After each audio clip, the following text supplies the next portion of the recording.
ಕರ್ನಾಟಕ ಕಾಂಗ್ರೆಸ್ ಸರ್ಕಾರ 2.5 ವರ್ಷ ಕಂಪ್ಲೀಟ್ ಮಾಡಿದೆ. ಈ 2.5 ವರ್ಷದಲ್ಲಿ ಸರ್ಕಾರದ ಕಡೆಯಿಂದ ಜನರಿಗೆ ಏನೇನು ಗಿಫ್ಟ್ ಕೊಟ್ಟಿದೆ ಅನ್ನೋದನ್ನ ಹೇಳ್ತೀನಿ ಕೇಳಿ.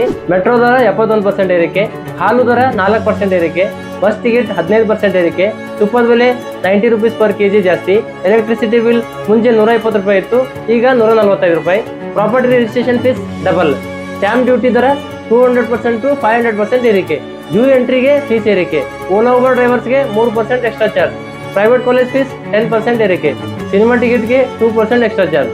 ಇನ್ನು ಪೇಷಂಟ್ಸ್ಗಳಿಗೂ ಬಿಡದ ಸರ್ಕಾರ ಸರ್ಕಾರಿ ಆಸ್ಪತ್ರೆಗಳಲ್ಲಿ ಮುಂಚೆ ಸಿಂಗಲ್ ಬೆಡ್ಗೆ 750 ರೂಪಾಯಿ ಇತ್ತು, ಈಗ 2000 ರೂಪಾಯಿ.